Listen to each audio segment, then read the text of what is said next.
All right, shalom, shalom, shalom, shalom. My name is Yadon Yasharal with Savior Word of Yah Tabernacles of the Congregation of Israel. Welcome to our weekly Bible study. I know everybody is kind of surviving the pagan season. We know that they had the world celebrated their Christmas or Xmas yesterday. This is something that we as Hebrews, we understand the origins of this and we don't participate, and we try to sanctify ourselves and we try to, keep our focus on the things of Yah. So what we're going to study today and what we're going to get in today is we're going to talk a little bit about understanding the eighth day and the eighth day man, because there's a creation of the sixth day man, which is how we are created in the flesh. And then there's the new creation, just like you have the regular heaven and the earth, and then you have the new heaven and the new earth. And the new heaven and the new earth is what's going to be forever, just like the new man is what's going to be forever. So we're going to get into that concept, and it kind of breaks down and shows you why you have so much idolatry going on, because you got two different type of creation going on. You have a 6-day man, which is very carnal in nature and can be easily misled. And then you have the 8th day man, which is a whole new creation that only Yah can create. It cannot be duplicated. So we're going to open up first in the book of Deuteronomy, Devarim, chapter 4. And what we're going to look at there is we're going to see that the Most High has no shape or similitude. The Most High has no shape or similitude. So let me pull up the scripts. And again, this is an open forum. So if anybody has questions, comments, or if you see something different or you want to explore something, by all means, chime in, and we'll try to get to that. So we're going to open up in first Deuteronomy, Devarim, chapter 4, and we just want to read one verse here. So we're going to Deuteronomy chapter 4, and let's go to verse 15. All right, so we're just going to read a few verses here. Deuteronomy, Devarim chapter 4 and verse 15. Take you therefore good heed unto yourselves, for you saw no manner of similitude on the day that Yahweh spake unto you in Horeb out of the midst of fire. So there was no manner of similitude. So that means there was no shape, no image, no trail or nothing of that matter, nothing physical we could look at to say, oh, that's what the Most High looks like. So let's look at that word similitude so we make sure we understand that. Similitude is temunah, which is H8544. That means something portioned or fashioned. That is something shaped, something that has been put into a shape, or a ghost or some kind of phantom resemblance. Nothing. There was nothing there. All right. So we have to establish that, and we have to understand that when the Most High came in his presence, there was nothing, no similitude, no type of shape, form, or fashion. All right, so back to verse 16. Lest you corrupt yourselves and make you a graven image, the similitude of any figure, the likeness of male or female, the likeness of any beast that's on the earth, the likeness of any winged fowl that flies in the air, the likeness of anything that creeps on the ground, the likeness of any fish that's in the waters beneath the earth. And lest you lift up your eyes unto heaven, and when you see the sun and the moon and the stars, even all the host of heaven, should be driven to worship them and serve them, which Yahweh your Elohim has divided into all nations under the whole heaven. So he did not show you any of these things.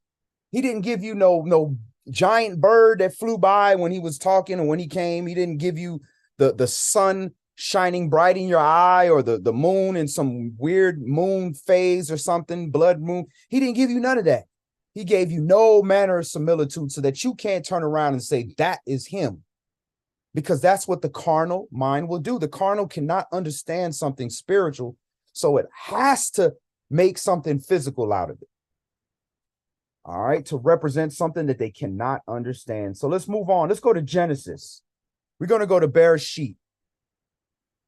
And we're going to look at the creation. And we're going to see the different creations going on here. The sixth-day man that was created. And who created him? So let's go to Genesis. Let's go back to the beginning. Let's go to Bereshit chapter 1. And we're going to go to verse 26. Bereshit, Genesis chapter 1 and verse 26. And Elohim said, or Elohim said, let us make man in our image. So right there, you already see interesting perspective. It's saying, let us, so that's showing there's multiple people. And it says, make man in our image. So let's see what that word for image is.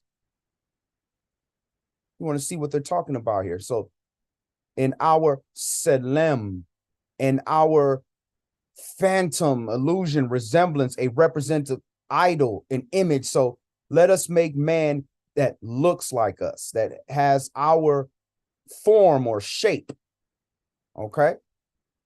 And it says Elohim said, let us. So when you see God with a capital G and a lowercase o-d, that's Elohim.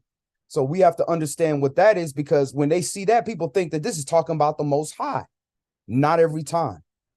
So when you see in Hebrew for that term God, you have Elohim, which is gods in the ordinary sense. So this is the plurality of God. So this is the host of YAH. So when you see Elohim, is talking about the host of YAH. And in certain places, it'll tell you which part of the host he's referring to. When it says Yahweh Elohim, then it's talking about the Most High Elohim. When it's talking about Adonai Elohim, it's talking about the Son, the Messiah Elohim. And when it's just talking about the heavenly powers, the host of YAH, then it's Elohim. So this host of YAH, host of spirits that make up YAH, that's all falls under the Most High YAH and his word, Mashiach. They created man in their image. In the image of Elohim created he him, male and female created he them. So in this original creation, it's created in the image of the heavenly powers, and they created them male and female, just like us. We're created male and female. That's how we are born. This is the sixth-day man. All of this happened on the sixth day of creation. So all of us come into this world as sixth-day men. We are made in the image of the heavenly powers, and we're made either male or female. We come into the world. So that is the sixth-day creation. So now we want to see what it talks about how he created man and how he said, let us make. So let's look at that word make so we understand what's going on here. We look at that word make, it's asah, asah, A-S-A-H, asah, and that's to do or make. So that is to create something or appoint something. So when nothing is there and you appoint something, that means you make something. You create something. So man is being created. The physical man is being created on this sixth day. All right. So now when this creation, if we read the rest of Genesis chapter 1, we see that, you know, different things were created on different day. Everything was created on its day, and its things that were like it were created on its day. So that's why you have the fish were created on a different day than the beast. The beast is created on a specific day, and the birds were created on a different day than the beast was created. So we are like beasts. We are just animals. We have animal desires and emotions, just like anything. When we're hungry, we eat. When we're angry, we can get dangerous. You know, when we're aroused, we can procreate. So just like an animal, but something has to be different in us to become the eighth day man. So let's take a look first. Let's go to 1 Corinthians chapter 15. Let's look at the different types of bodies that were created, because we have to understand, we already established that YAH is in heaven, and he's a heavenly being, and his body is with no similitude. It's invisible. We can't see it because he's created for that realm, versus man being created here, being made from nothing, physical man, that is being made for this area, the terrestrial, the terra, the earth. So we're going to go to 1 Corinthians chapter 15, and we're going to break something down real quick.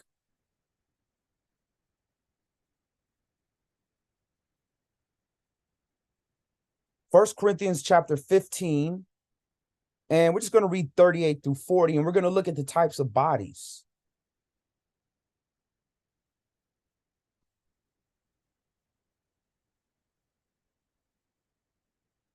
All right, so we're at 1 Corinthians chapter 15, and we're going to start this at verse 38. But YAH gives it a body as it has pleased him, and to every seed his own body. All flesh is not the same flesh, but there is one kind of flesh of men, another flesh of beasts, another of fishes, and another of birds. So YAH created each one of these animals, these beasts or these creatures, for its environment. So man was created for man's environment, and there's one kind of flesh of man. Then there's another flesh of beasts, and each one of those beasts has its own individual type of flesh. Then there's another type of flesh for fishes, which were created for the water, created for their own environment. Then you have another one for birds, and they're all different. None of them are the same. They're created for their own environment. Verse 40, there are also celestial bodies and terrestrial, but the glory of the celestial is one, and the glory of the terrestrial is another. So it's the same as in heaven. The things that are created for heaven are in heaven. So YAH and the angels and Elohim, the heavenly powers, all that, they're created for heaven. So their body is based on heaven. They don't need flesh. That's light. They're based on light, and whatever makeup, their makeup is in heaven. But the things that are on earth are carbon-based, need oxygen, need water. Those things are terrestrial, but the bodies are different. So what we get confused is when we start to try to mix the two, and we try to take heavenly things and we try to make it something that's terrestrial, when it's not the same. It can be parabolic and metaphoric of the heavenly, but it's not the same thing. Because again, we see here, the celestial has its own glory and the terrestrial has another. It's completely different. All right, and we're going through verse 40. All right, so we read that. All right, so let's move on. Let's go to Romans chapter 8. Romans chapter 8. Ramin chapter 8. So if you were created carnal, and you were created a carnal 6-day man, you are not going to change. That's how you were created. You were created for this plane, for this field. And it doesn't make you a bad person. It doesn't make you evil. Now, when you do evil things, that makes you evil. But being carnal, and that does not necessarily make you evil. But when the situation and circumstance arises, you will do evil things because you are carnal. That's just how you're created. Now, we don't choose how we are created. If that's the case, many of us would have chose to be spiritual from the beginning. We would choose to be stars, choose to be perfect. If that's the case, And we choose all our family and all our friends and everybody we love to be perfect, right? But we don't have that choice. The Most High chooses that. So it's the same thing with the carnal. You can't just choose to be carnal. If you're made that way, that's how you're going to be. If you're not made carnal, you could try to fit in. You could try to, understand and do things carnally like everybody else, and you're just going to get chastened, and you're just going to be at unease and unhappy. And that's why we see so much depression and so many people on drugs and all these different opioids, because they're spiritual people, the children of Israel, and they're trying to be carnal, but their body was made to be spiritual. It's not going to work. So how do we understand the carnal? Let's go to Romans chapter 8. We're going to read verses 4 through 8. Romans chapter 8 and verse 4. That the righteousness of the law might be fulfilled in us, who walk not after the flesh, but after the Spirit. So what are you walking after? What is leading you? Is the flesh leading you and you're following after that? Or is the Spirit of YAH leading you? The Spirit of YAH is going to cause you to pause for a second sometimes and not react the way your flesh would want to react, because it doesn't necessarily agree with the Spirit. Sometimes it's going to be agreeance, like when somebody's trying to hurt your family and you jump up to protect them. Yeah, the Spirit aligned with the flesh at that moment. But sometimes when greed is involved, pride is involved, or confusion or anger, you might react according to the flesh, and it's not going to align with the Spirit of YAH. Verse 5. For they that are after the flesh do mind the things of the flesh, but they that are after the Spirit, the things of the Spirit. So the carnal, they can't help it. You trying to talk to them about spiritual things, they drift off. Their eyes, you can see it in their eyes, they're gone. There's nothing there. They have not been granted that Spirit, and we can't judge them. All we can do is shine the light and manifest what's there, and try to be a light for those that are in darkness looking for the light. But you can't judge them, because you can't give them the light. You can't give them the Spirit. You can't give yourself the Spirit. It says that no man has the power to retain the Spirit. You can't hold it back. So this is why we can't judge. Take it as a reminder, as an admonishment, that could be you, that you're no different. You are made terrestrial just like that other individual. YAH choose to put something celestial or spiritual into you. Verse 6. For to be carnally minded is death, but to be spiritually minded is life and peace. The carnal body was made to die. Just like the candle that goes in the menorah was made to burn out. If they wanted to make it burn forever, they would give it a source of fuel so that it could just continuously burn. But no, they made it out of something that will deteriorate, that's vain, that will not last forever. Well, that's how the carnal is. The carnal mind is the same way. It will not last forever. Either they're going to die off in the grave, or it's going to die in a rebirth and becoming a new person, a eighth day man, circumcision of the heart. But to be spiritually minded is life and peace, because that's eternal. Why? Because verse 7, because the carnal mind is enemy against YAH. Why is it an enemy against YAH if YAH allowed this to be created? For it is not subject to the law of YAH, neither indeed can be. So that's the carnal mind. It cannot be subject to YAH's laws. It can only be subject to physical laws. Like if you hold your breath, you're going to pass out. If you swallow water and you don't, and it's too much, you're going to drown. You jump up, you're going to go down. You cut yourself, you're going to bleed. They can only respect carnal laws. The speed limit is 100 miles an hour. They don't have enough money for the ticket and their license suspended. They're going to slow down because they respect the consequence. But the spiritual is subject to the law of YAH, which is invisible at times. This is something that's only visible inward, a decision of righteousness. But the carnal mind cannot be subject to that because they can't see righteousness. It's invisible.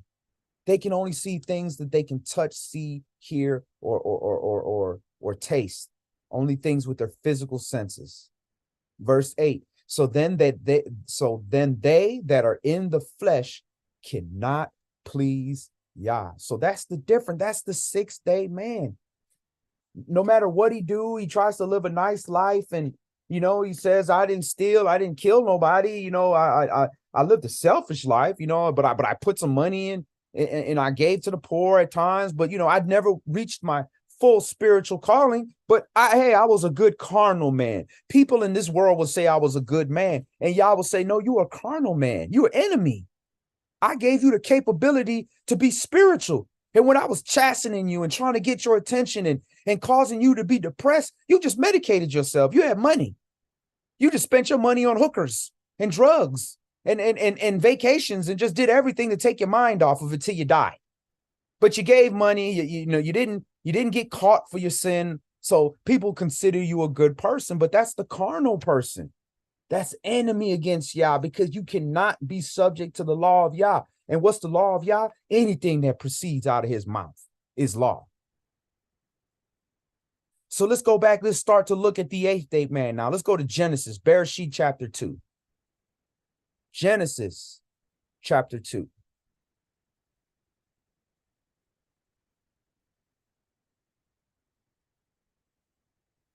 And many of us, we like Siamese twins.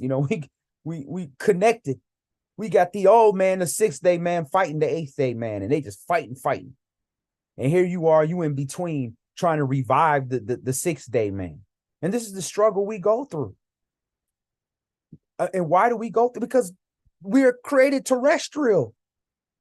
But something that is out of this earth is being put into us, and it's foreign. It's foreign to us. And that's why they call us a strange and peculiar people. So we're at Genesis, Bereshit chapter 2, and we're going to read 7 through 9, and we're going to look at this eighth-day man.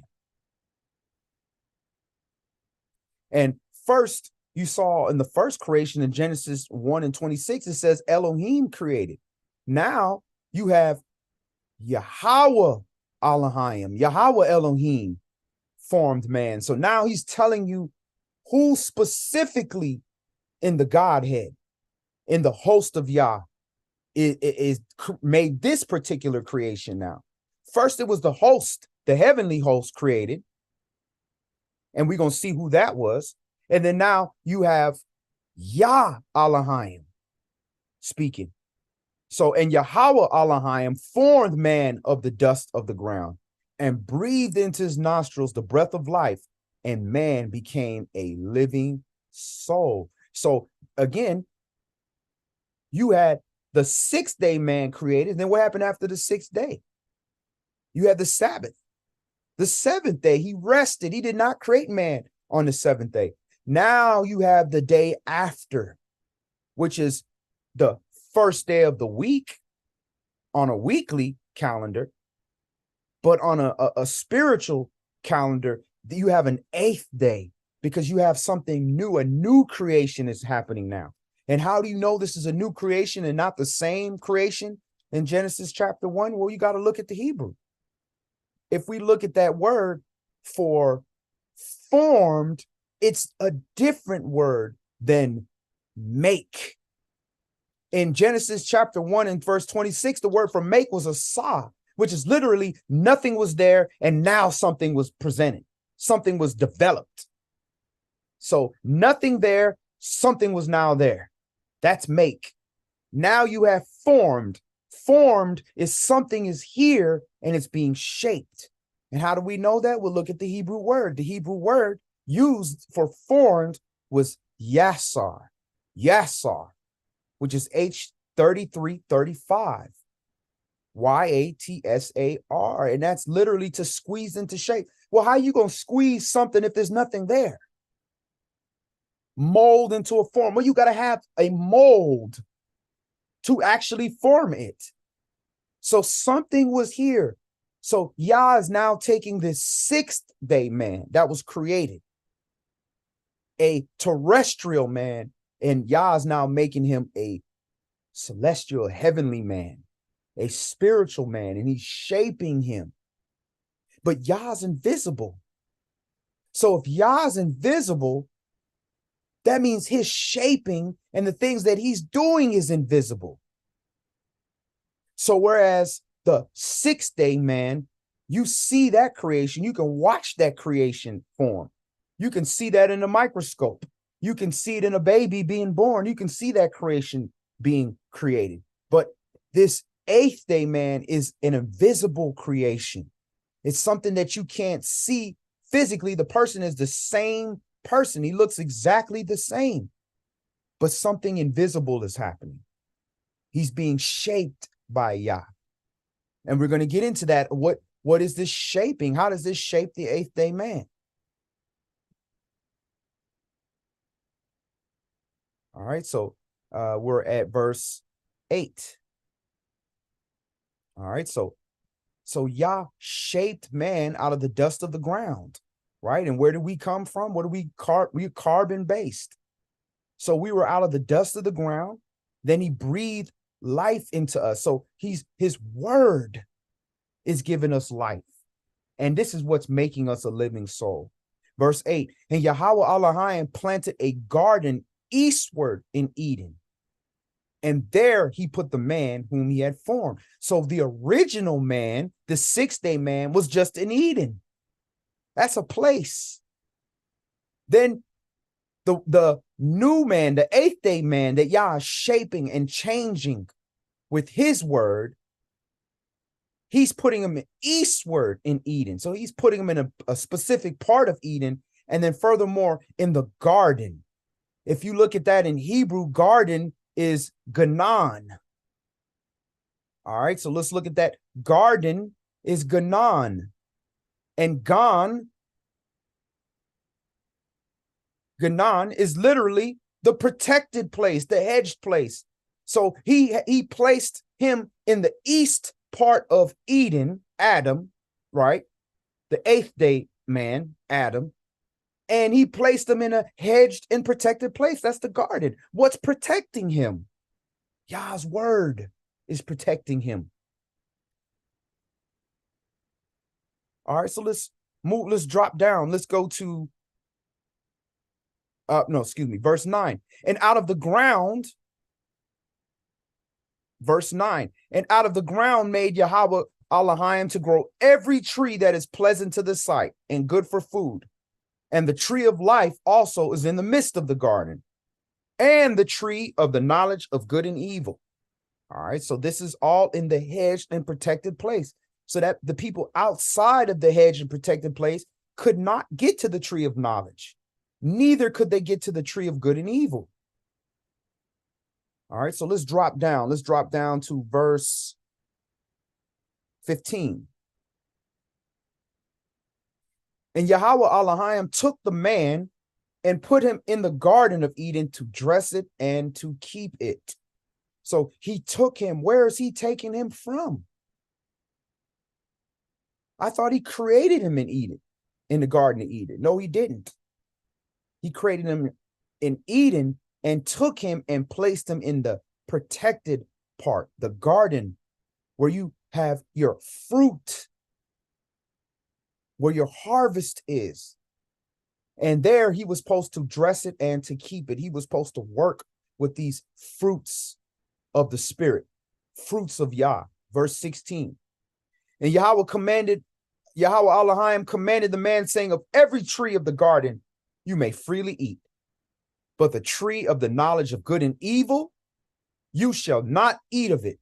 From the day that you eat thereof, you shall surely die. And this is the only thing he told him not to eat, the tree of the knowledge of good and evil. He didn't say he couldn't eat of the tree of the knowledge of life. The tree of life, he didn't say he couldn't eat of that. He said he couldn't eat off the tree of the knowledge of good and evil. You don't need to know all that. All you need to know is what you're supposed to do. But we wanted more.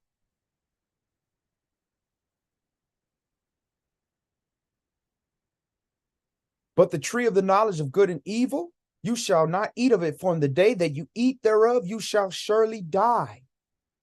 And Yahweh Elohim said, it is not good that man should be alone. I will make a helpmeet for him. And Yahweh caused and out of the ground, Yahweh Elohim formed every beast of the field and every fowl of the air and brought them unto Adam to see what he would call them. And whatsoever Adam called every living creature, that was the name thereof. So that belonged unto him. So he named those creatures. So naturally, when Yah is bringing him a wife, he is naming his wife. And that's why the wife is surnamed after the husband. And Adam gave names to all cattle and to all the fowl of the air and to every beast of the field. But for Adam, there was not found a helpmeet for him. And Yahweh Elohim caused a deep sleep to fall upon Adam. And he slept and took one of his ribs and closed up the flesh instead thereof. And the rib which Yahweh Elohim had taken from man, made he a woman and brought her unto the man. And Adam said, this is now bone of my bones and flesh of my flesh. She shall be called woman because she was taken out of man. Therefore shall a man leave his father and his mother and shall cleave unto his wife, and they shall be one flesh. So this is the new creation here. This is the new creation here. Now, what do animals do? When animals procreate, like the 6-day beasts, when they procreate, man, a dog asleep with the woman, he's stuck with her for however long he got, because they literally physically stuck together. As soon as he unstuck, he out of there. He gone. That's beast. But the man of Yah, he stays there for his family. He protects. He looks out for his family. He covers his family. He ensures his children are able to grow up and be productive and further the bloodline and the community. That's the 8th-day man. The 6th-day man don't do that. He don't care. He care about himself. He do what the law say. 18, you out of there. That's all he care about. So clearly you see there's two creations there. You had the 6th-day man that was created, right? In Genesis 1:26, under Asah, it was appointed, it was made, it was created. And then in Genesis chapter 2, after the first Shabbat, when Yah hallowed the 7th day, now he's creating the 8th-day man, which he's shaping. And he's shaping with his word. He's giving him instruction. Look, the 6th-day man, look, you eat whatever you want. Go do your thing, right? The 8th-day man, look, you can't eat everything. You can eat everything, just don't eat of the tree of the knowledge of good and evil. Different. And I guarantee he wasn't thinking about eating no animals. There wasn't no bloodshed back then. All right, so let's go to Colossians chapter 1. Colossians chapter 1, and let's go back and let's see who this creator was. Colossians chapter 1. We're going to see who this creator was that created man. And not only created man, but created creation, period. Because Yah appointed it. Yah made it. He said it and it happened. But Yah didn't physically do it himself. He has spirits to do the work. Just like the CEO, Mr. McDonald. He don't go to McDonald's and flip a burger. He says burgers are going to be flipped and I'm going to make money off of it. And that's what happens. So Yah is the ultimate CEO. He says it and it's done. So he said it with his word and his word completed it. Colossians chapter 1 and verse 14. And we're going to go through verse 19. In whom we have redemption through his blood, even the forgiveness of sin. So who are we talking about here? We know we're not getting redeemed through Yah's blood because Yah don't have blood. Because remember, the celestial is one glory. It's different than the terrestrial. It's a whole different body. Verse 15. Even the forgiveness of sins, who is the image of the invisible Elohim, the firstborn of every creature. So we know who the invisible God is. That's Yah, who said, look, remember in Deuteronomy, take heed, there's no similitude. When I came on the spot, you didn't see nothing. Wasn't no sunshine, wasn't no moon, wasn't a star, wasn't an angel, wasn't a dolphin flying by, a bird, wasn't nothing when he came. So he's the invisible God. So he gave image to the invisible God. He gave image to his word, and that's the firstborn of every creature. And for by him were all things created that are in heaven, that are in the earth, visible and invisible, whether they be thrones or dominions or principalities or powers, or all things were created by him and for him.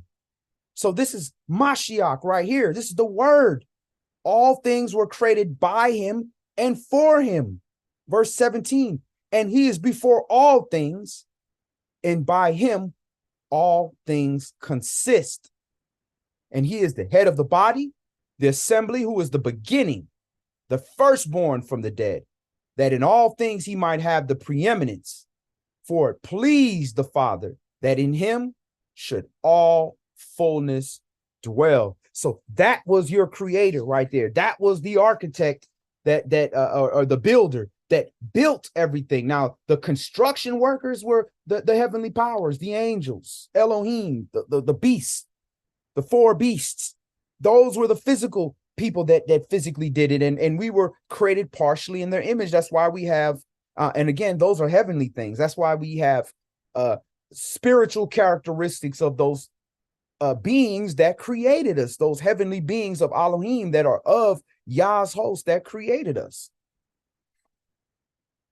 All right, so these are spiritual things that we're talking about now. So now we're talking about these spiritual things, the spiritual explanation of our creation, and the carnal will just not understand. And that's just the way it is. Let's go to Matthew chapter 13. And there's a reason why things were made this way. He could have just gave image to the things that were invisible in heaven. And when they came down in earth, they were in that physical state. And we would just know that that's what they look like. But Yah did not want to do that for a reason. He didn't want everybody to understand the spiritual. So he gave representation. And you had to have the spirit to understand. So this is why he spoke to us in these parables and these mysteries and these metaphors. So he can talk to us in code. We do it all the time.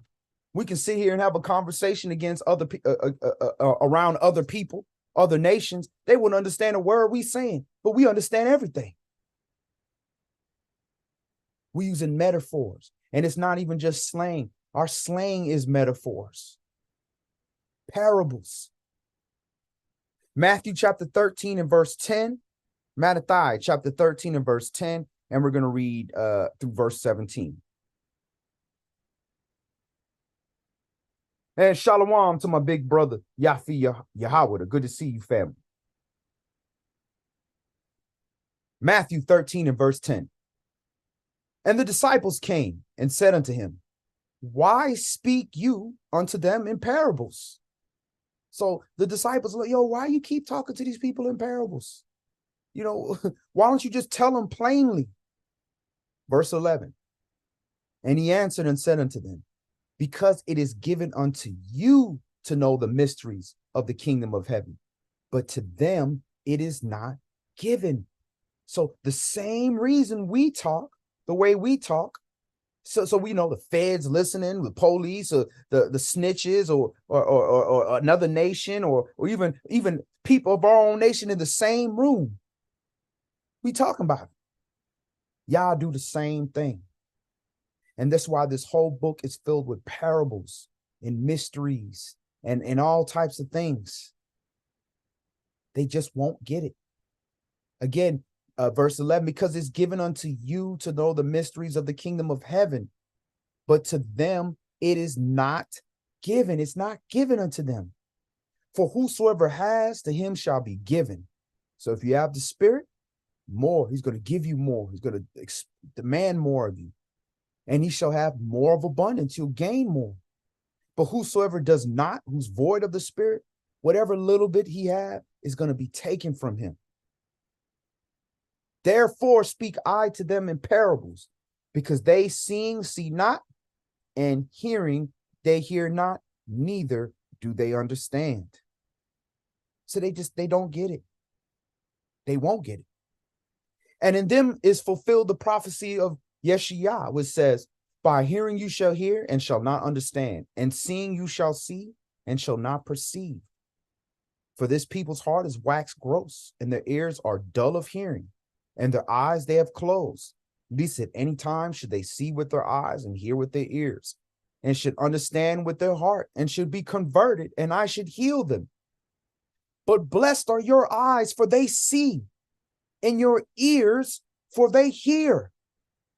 For yes, I say unto you that many prophets and righteous men have desired to see those things which you see and have not seen them, and to hear those things which you hear and have not heard them. And that's most of us today. Most of us today have been exposed to this Bible. It's the best-selling book for hundreds of years. We've seen it. Now, do we open it up and read it all? No, but we've been exposed to it. Back in the day, people, especially in times of slavery, you weren't even getting this stuff. And the times of the prophets, they didn't have all the whole copy of the Torah. We have this. So we're blessed. So keep in mind, this book is a mystery. Yah's word is a mystery. It's a bunch of metaphors and parables that if he does not give you the Spirit, you will not understand. The carnal will not understand, but the spiritual will understand, and they'll understand how to apply this. That's the eighth day man. He's trying to gain the spiritual understanding through the analyzation of the physical things that Yah gave us and his laws that he gave us. You take those things, the physical things that Yah made laws on the earth with, the carnal things. Then take his spiritual laws that he gave us in this book and just do a comparison. And you'll start to see a pattern. He made things for a reason this way. All right, so let's move on. We're going to go to Romans chapter 1. Romans chapter 1, and we're going to read verse 18. So he always gave us this example in the flesh, all the way to the point of him even sending his own son in the flesh, so that we couldn't say like, well, we didn't know this is spiritual. We're terrestrial. How are we supposed to understand all these things? He always gave us something physical and carnal to help us understand. But you got to be spiritual to seek that correlation between the carnal and what does this mean spiritually. If you're not looking at it from that perspective, you're just looking at everything from what does this mean carnally, that's all you're going to receive. But ask yourself, well, why is it made this way? What is the purpose? Why did Yah, he could have made us this way. Why did he make us this way? Then look at his laws and look how he tells us to operate and draw that correlation, and it'll start to make sense. Verse 18. For the wrath of Yah is revealed from heaven against all wicked and unrighteousness of men, who hold the truth in unrighteousness, because that which may be known of Yah is manifest in them, for Yah has showed it unto them. All right, so these ungodly and unrighteous men that hold the truth as unrighteous, it's going to be made manifest through them, because their actions are going to yield the negative results. And when you see that, you're going to see, oh, these are ungodly men, and they're operating against Yah, and Yah is manifesting that, and you can see that.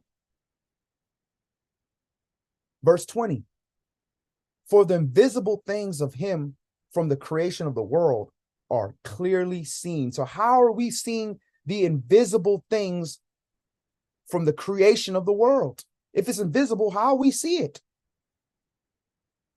Well, it's being understood by things that are made.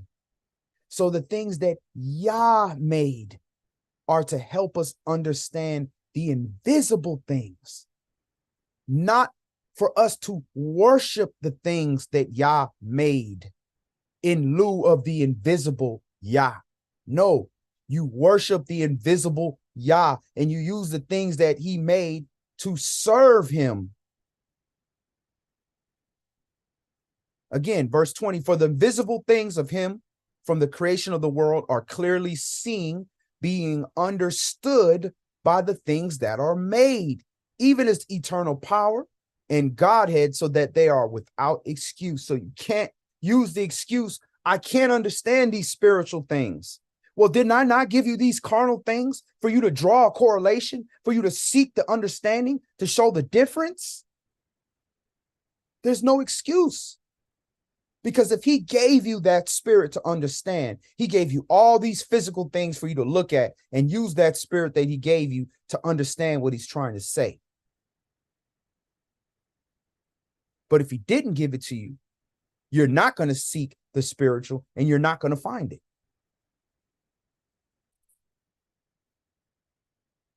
All right, we can stop there. Now, actually, let's go through verse 24. Because that when they knew Yah, they glorified him not as Yah, neither were thankful, but became vain in their imaginations, and their foolish heart was darkened. So because they knew the Most High and decided that they did not want to honor him, they knew that you knew there was a creator. You knew that this wasn't no big bang theory, that it was just some big explosion and we just happened to have 2 feet, 2 arms, and 2 legs and all. Nah. We knew that there was a creator, that there was a higher power. They'll even say it, higher power. But they deny his truth for the things that they create in their own imagination or the imagination of another man. And because of that, their mind is darkened, and now they believe that foolishness and they caught in their own vanity. Professing themselves to be wise, they became fools. All these scientists, they try to give you this ball earth, telling you the earth's spinning around 100,000 miles an hour and all this foolishness. They became fools and changed the glory of the uncorruptible Yah into an image made like unto corruptible man, and to birds and 4-footed beasts and creeping things. So you trying to take something that's perfect and invisible and cannot be touched and will never die, and you want to change it and make it something that's corruptible, that's dead, that can die, that can be destroyed, that bleeds, that's unclean, that craps. And you're going to say that that's Yah. Verse 24, and this is the mind of the carnal, because he can't grasp the spiritual. He got to fit that which he can't understand into something physical that he can shape himself and feel. Wherefore Yah also gave them up to the uncleanness through the lust of their own hearts, to dishonor their own bodies between themselves. All right, so let's move on from there. So that is the carnal man. He can't receive those things of the invisible because it's being represented by the things that Yah made, but he cannot make those correlations because he can only deal with the physical. Well, that's a bird. Well, that's all it is a bird. Well, why is that bird flying down in the shape of a dove, landing on the top of Mashiach with a voice coming out of heaven saying, this is my son in whom I'm well pleased, my only begotten son? Nah, I'm just looking at a bird. That's the carnal. They will never grasp the spiritual understanding of anything. That's the 6th day man. The 8th day man is seeking to break out of that just soul carnal understanding and get both, because there's going to be a carnal explanation and a spiritual. The carnal explanation is how scientifically it happened, and the spiritual reason is why Yah used that carnal thing to represent his spirit.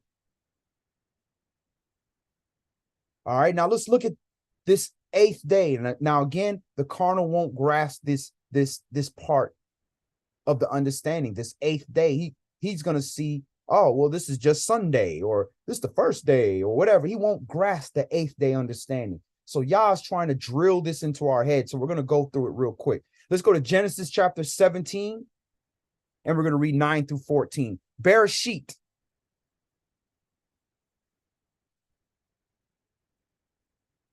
Genesis chapter 17, and we're going to read from verse 9 to 14. So when Yah created the sixth day man, when he's shaping the eighth day man, he made a promise. He made a covenant. And he said, this is my covenant. I'm going to shape your men. And the shaping was this circumcision. And this circumcision represented the cutting away of the flesh of the heart, the foreskin, the hardness of our heart. That's what it represented in the spiritual.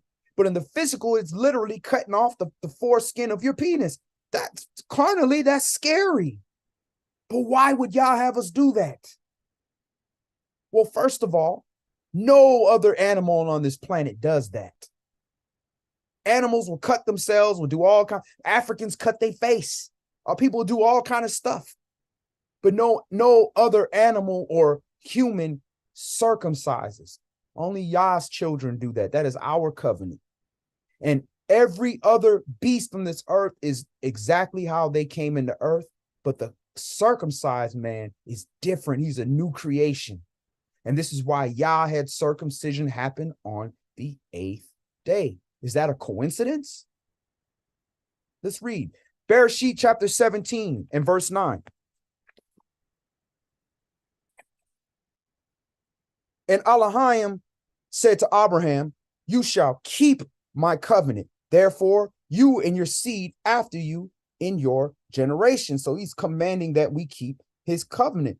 And Shalom, sis Viva Renee. Good to see you, family. So he said, you will keep my covenant.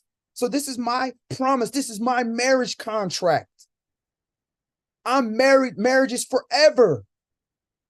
So to you and your seed after in their generation, this is my covenant, which you shall keep between me and your seed after you.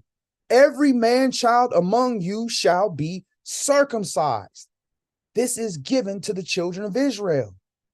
And you shall circumcise the flesh of your foreskin, and it shall be a token of the covenant between me and you. All covenants are sealed with blood. That's why you are not physically married to your wife till you sleep with her. You have to break that covenant, that skin.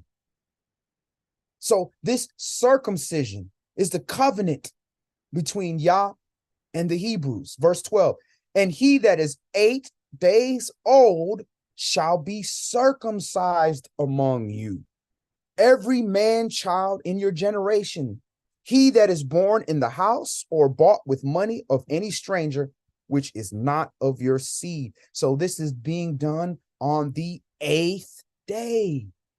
Why not the 9th day or the 10th or on the 7th day after a week? Yah is symbolizing a new creation. This is separate. This is set apart from all other of the creation, all other men. I'm separating them from the 6th day man. All right, so you have circumcision. Now let's go to Leviticus and let's go on to the next one.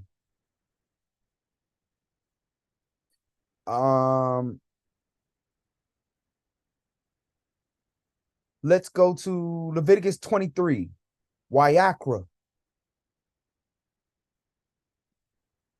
We're going to look at the 8th day again. YAH chapter 23, and we're going to start at verse 9. Leviticus 23 and verse 9. So now we're in the holy days, and Yah is again setting apart the 8th day.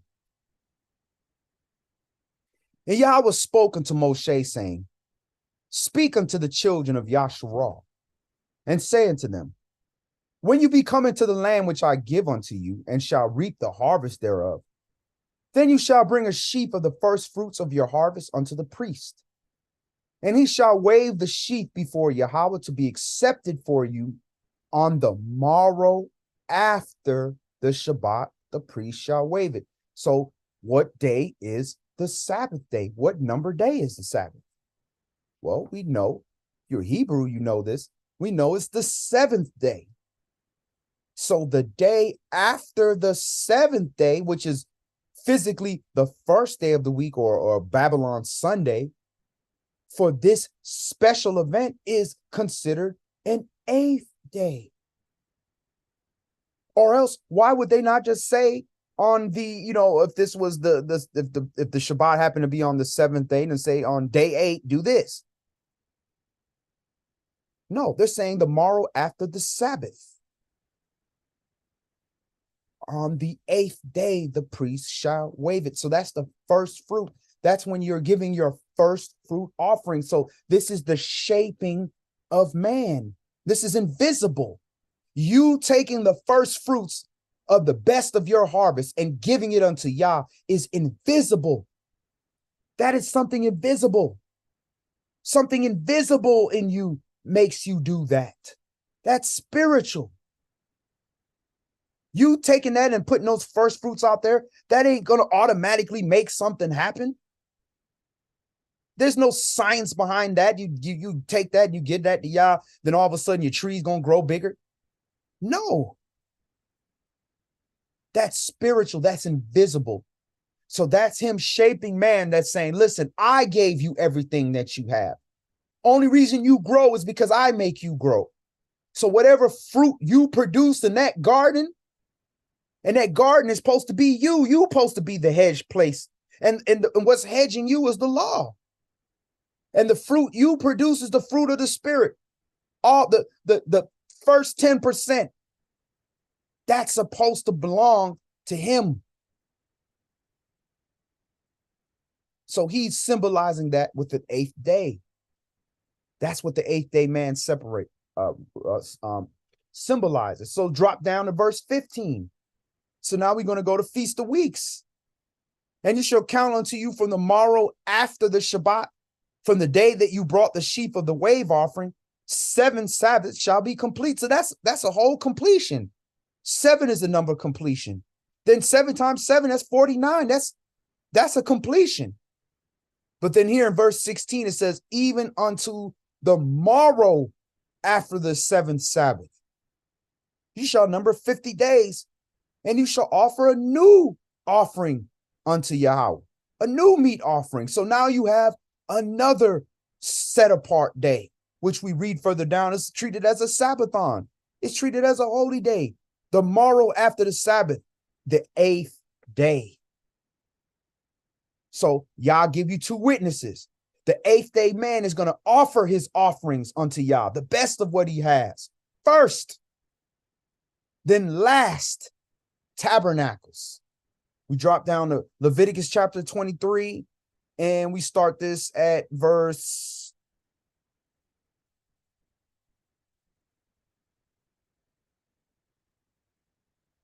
39. Also in the 15th day of the 7th month, when you gather in the fruit of the land, you shall keep a feast unto Yahweh 7 days. So that's just like the first one of the season, 7 days, where you have unleavened bread, right? But then now it says on the first day you shall have a Sabbathon, and on the 8th day shall be a Sabbathon. So now we all know that 7 days is the number of completion. So this is something different. We've never had an 8-day feast. We had the 7-day feast with tabernacle, with unleavened bread. Now at the end of the season, we get this 8th day feast, representing that last great day, the 8th day, which we are trying to live into. So let's see Yahweh Shai king on the 8th day again. Let's go to John chapter 20 and look at Mashiach. Yohanan, John chapter 20.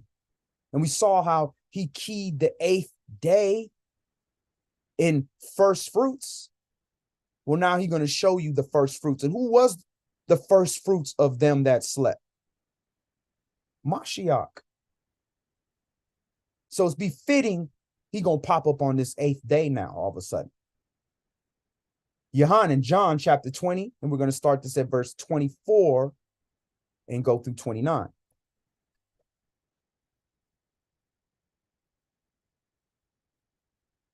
Yohanan, John, chapter 20 and verse 24. And shalom, shalom to my lovely wife, Sister Tafara, right there in the other room. Yohanan, John, chapter 20, and we're going to read verses 24 through 29. But Thomas, one of the 12, called Didymus, was not with them when Yahushua came. The other disciples therefore said unto him, We have seen the Adonai. But he said unto them, Except I shall see in his hands the print of the nails, and put my finger in the print of the nails, and thrust my hand to his side, I will not believe. And that is the sixth-day man. He can only believe what he can see. He can't believe the scriptures because the scriptures are spiritual. He can only believe what he can touch, see, hear, feel. And now look at verse 26. And after 8 days, again, his disciples were within and Thomas was with them. Then came Yahushua, the doors being shut, and stood in the midst and said, Peace be unto you. So now he's showing up 8 days later. So now if we follow the trail on this, we'll find out that this is him showing up for tabernacles. Excuse me, not tabernacle. That's him showing up for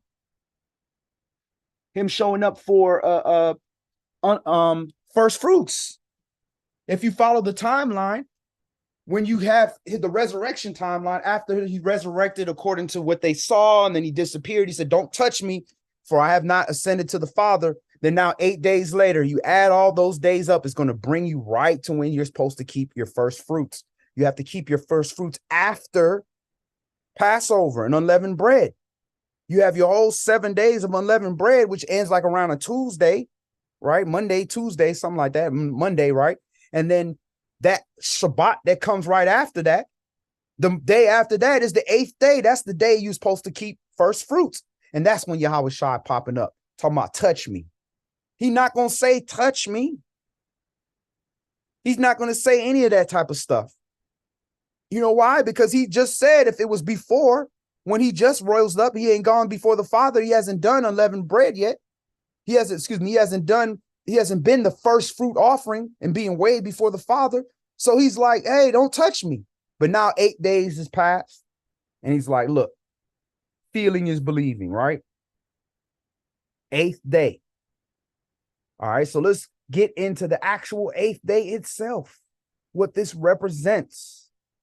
YAH chapter 60 gives us a good account of what this 8th day is like. And this is why they call the end of the world. Because once we in charge and we running things, it's righteousness. No more of that wickedness. We are where we're rightfully supposed to be. And that's the end of their world, where they can do all their sick stuff and all their wickedness and do whatever. The age of the Gentile is over. So this is the 8th day, the future glory of Yasharal.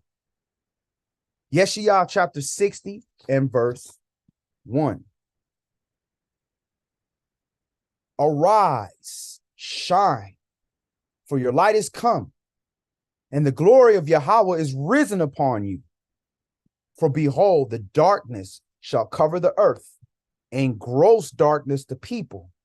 But Yahweh shall rise upon you, and his glory shall be seen upon you. So before it says that it's always darkest before dawn. So before the coming of Mashiach, it's going to be a real dark time. Talks about that in Genesis chapter 15, where it's talking about, this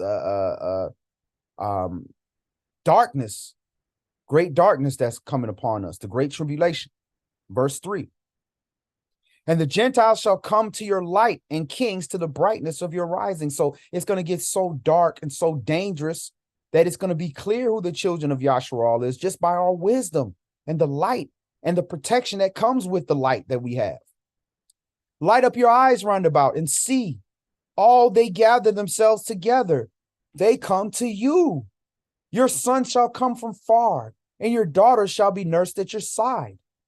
Then you shall see and flow together, and your heart shall fear and be enlarged, because the abundance of the sea shall be converted unto you. The forces of the Gentiles shall come onto you.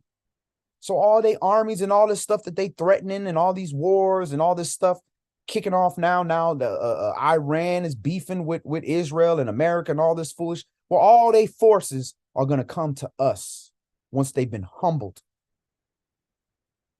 The multitude of camels shall cover you, the dromedaries of Midian and Ephah, and all they from Sheba shall come. They shall bring gold and incense, and they shall show forth praise of Yahweh.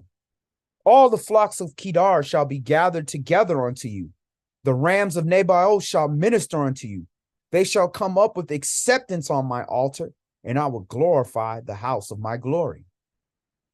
Who are these that fly as a cloud, and as the doves to their windows?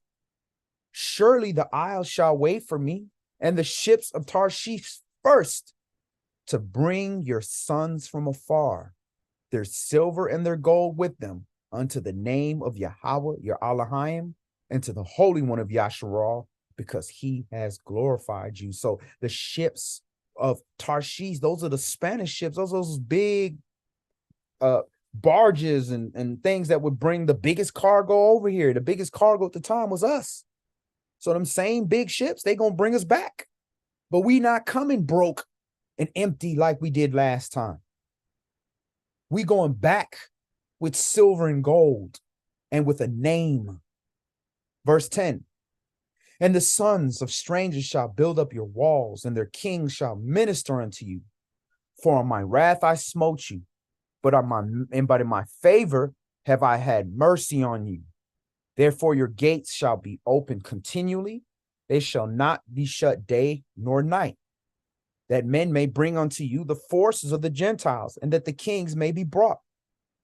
For the nation and the kingdom that will not serve you shall perish. Yea, those nations shall be utterly wasted. So if you believe in this Bible and you are of another nation, then you have to believe that your nation will be serving the nation of Yasharal in the future, unless Yah's word is a lie. And I'm sorry, Yah's word is not a lie. Now, we didn't write that. We didn't make that up. We didn't get together and vote on that. That's Yah's will. Verse 13, and if you have a problem with that, you got a problem with Yah, not us. Verse 13, the glory of Lebanon shall come unto you, the fir tree, the pine tree, the box together, to beautify the place of my sanctuary, and I will make the place of my feet glorious. The sons also of them that afflicted you shall come bending unto you, and all that they despise you shall bow themselves down at the soles of your feet, and they shall call you the city of Yahweh, the Zion of the Holy One of Yasharal. So when they see Mashiach, what he physically looks like, and realizes that he looks like us and what they did to his people, when they see you because of him, they gonna fall to their feet, because they gonna want the mercy in hopes that you will speak up for them, that you will give them some wisdom to survive in the darkness and help their nation continue on. Verse 15, whereas you've been forsaken and hated, so that no man went through you, I will make you an eternal excellency, a joy of many generations. You shall also suck the milk of the Gentiles, and shall suck the breasts of kings. And you shall know that I, Yahweh, am your Savior and your Redeemer, the mighty one of Jacob. So remember how they got those pictures of the black mammies breastfeeding the white babies? Well, guess what? It's going to be the opposite. These kings and their wives, they're going to be breastfeeding our babies, according to this script. For brass, I will bring gold, and for iron, I will bring silver, and for wood, brass, and for stones, iron. I will also make your officers peace, and your exactors righteousness. Violence shall no more be heard in your land, wasting nor destruction within your borders, but you shall call your walls salvation and your gates praise. So your wall will be salvation. It won't be called the Wailing Wall. The walls will be Yahweh Shai, salvation, and the gates praise. We ain't gonna have violence. We ain't gonna have bomb shelters everywhere, and blowing up. We ain't gonna have to blow up hospitals of innocent women and children because we terrorists. Verse 19. The sun shall be no more your light by day, neither for brightness shall the moon give light unto you.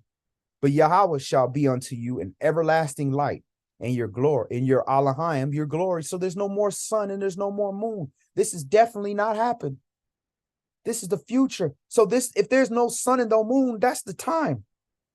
That's how we keep time. So there's no sun and no moon to shine anymore. That's a new day. That's not the first day, second day, third day, because all them days, the sun and the moon shining. That's forever. This is after forever. This is forever, ever. That's the 8th day. And the 8th day is for the 8th day man, woman, period. Because we're not bringing that 6th day man in. The sun shall no more go down, neither shall the moon withdraw itself. For Yahweh shall be your everlasting light, and the days of your mourning shall be ended. Your people also shall all be righteous. They shall inherit the land forever, the branch of my planting, the work of my hands, that I may be glorified.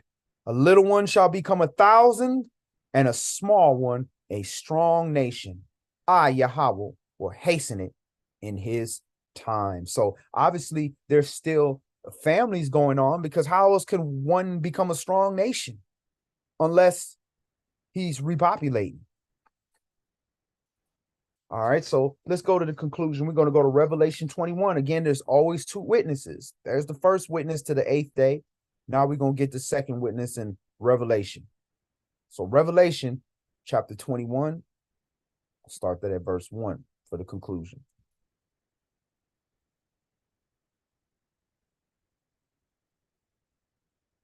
Revelation chapter 21 and verse 1. And I saw a new heaven and a new earth, for the first heaven and the first earth were passed away, and there was no more sea. And I, Yohanan, saw the holy city, New Jerusalem, coming down from Elohim out of heaven, prepared as a bride adorned for her husband. And I heard a great voice out of heaven saying, Behold, the tabernacle of YAH is with men, and he will dwell with them, and they shall be his people, and Elohim himself shall be with them and be their Elohim. So YAH is perfect. So for YAH to come dwell here, this has to be perfect. Heaven was messed up when the third of the angels left their former estate. So that's why we have a new heaven coming. And earth was defiled by the adversary, the devil. And that's how we have a new heaven and a new earth. And this is going to be for the 8th day creation, which is perfect, which is only created by YAH, not created by anything that will cause you to err. That's the 8th day creation. That's the whole game plan, is for YAH to be able to dwell with us, but he cannot dwell with us while we're in our altered, our imperfect state, because we would just burn away until we become perfect. Verse 5. And he that sat upon the throne said, Behold, I make all things new. And he said unto me, Write, for these things are true and faithful. And he said unto me, It is done. I am Alpha and Omega, the beginning and the end. I will give unto him that is athirst of the fountain of water of life freely. So now there's not going to be that flaming sword around the tree of life anymore. Anybody can take of it freely and live forever. Praise Yah. Ed Shalom, sis Geesey Cole. Good to see you. And we have a comment from Sister Tafar. It says, have to really set our heart on Yah's purpose and our spiritual man, and ensue self, meaning die to selfish and carnal thinking, and learn to be content with the fruit of the word and of the spirit. Hallelujah. You know, there's just so much going on in this world to really distract us. Everything is created to distract us, to keep us from that. Because the more we turn away from the plow, is the more we start heading off direction, because that's what the body is designed to do. Yeah, we are allowing the 8th day man to control the 6th day vessel that we live in, which is this flesh. All right, so Revelation chapter 21, and we're at verse 7. He that overcomes shall inherit all things, and I will be his Elohim, and he shall be my son. But the fearful and unbelieving and the abominable and the murderers and whoremongers and sorcerers and idolaters and all liars shall have their part in the lake which burns with fire and brimstone, which is the second death. So he has to get rid of all the things that defile, that cause death, so that the 8th day creation can be forever. Verse 9. And there came unto me one of the 7 angels, which had the 7 vials full of the 7 last plagues, and talked with me, saying, Come here, and I will show you the bride, the Lamb's wife. And he carried me away in the spirit to a great and high mountain, and showed me that great city, the holy Jerusalem, descending out of heaven from Elohim. So let us understand, we are not going to heaven. Why would we want to go to heaven when there's going to be a new heaven and a new earth? New heaven is coming here, New Jerusalem. Elohim, we just read it earlier, in the beginning of Revelation 21. He is dwelling with us. He's coming here to dwell with us, but for him to dwell with us, we have to be perfected. And that's what Mashiach was created for, to perfect us, to keep us in perfection. The word. Verse 10 or 11. Having the glory of Elohim, and her light was like unto a stone most precious, even like a jasper stone, clear as a crystal. And had a wall great and high, and had 12 gates, and at the gates 12 angels, and the names written thereof, which are the names of the 12 tribes of the children of Yasharal. So again, keep in mind, they're describing physically what something spiritual looks like. So yeah, it physically looks like this. It has this physical appearance as jasper stone. Now we know what jasper is like, brown, and it's saying clear as a crystal. So it's see-through with brown tint. And it had a wall great and high with 12 gates, and their 12 gates had the names of the 12 tribes. So we're making up New Jerusalem. He said, those that overcome will I grant him to be a pillar with me in my throne. 12 gates, 12 pillars. Interesting. 12 tribes of Israel. On the east 3 gates, the north 3 gates, on the south 3 gates, on the west 3 gates. And the wall of the city had 12 foundations, and in them the names of the 12 apostles of the Lamb. The 12 apostles are the foundation, the gates, the 12 tribes. And he that talked with me had a golden reed to measure the city and the gates thereof and the wall thereof. And the city lie foursquare, and the length is as large as the breadth, and measured the city with the reed 12,000 furlongs. The length and the breadth and the width of it are equal. So it's a square. And he measured the wall thereof in 144 cubits, according to the measure of a man, that is, of an angel. 144 cubits, according to the measure of a man. And in other words, 144,000. Interesting. And the building of the wall of it was as jasper, and the city was of pure gold, like unto clear glass. So it's a lot of shiny stuff going on. And the foundations of the wall of the city were garnished with all manner of precious stones. And let me guess what precious stones. Could it be the 12 stones that represent the 12 tribes of Israel?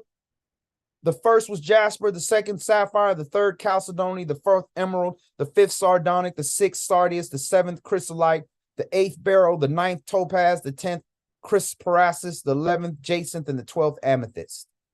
And on the 12 gates were 12 pearls. Every several gate was of one pearl. And the street of the city was pure gold, as it were transparent glass. And I saw no temple therein, for the Adonai Elohim Almighty and Yahweh Elohim Almighty and the Lamb are the temple of it. And the city had no need of the sun, neither of the moon to shine in it. For the glory of Yah did lighten it, and the Lamb is the light thereof. Again, this is consistent with Isaiah chapter 60. So you got all these people, just down talking the New Testament and calling it Greek and all this made up stuff. Not majority of all this stuff, you can go directly to the Old Testament and get it. And the things that weren't directly there are in perspective with the things that were written in the Old Testament. Verse 25, 24, and the nations of them which are saved, again, the nations. So this is multiple nations here. Nations means in Hebrew is goyim or Gentile, right? Why is Israel not called goyim? Because Israel is that nation, that set apart nation. We Israel, and everybody else is the nations. So that means there will be other nations alive in the 8th day. Period. So that racist thing about all the other nations going to just get wiped out and only Israel going to be alive, and it's just racism. It's not, you can't condone that reading this Bible. Sorry. And the nations of them which are saved shall walk in the light of it. And the kings of the earth do bring their glory and honor into it. Yeah, they bringing their glory and honor into it, but they not coming into it, because that is for the children of Israel. And the gates of it shall not be shut all day. There shall be no night there. And they shall bring the glory and honor of the nations into it.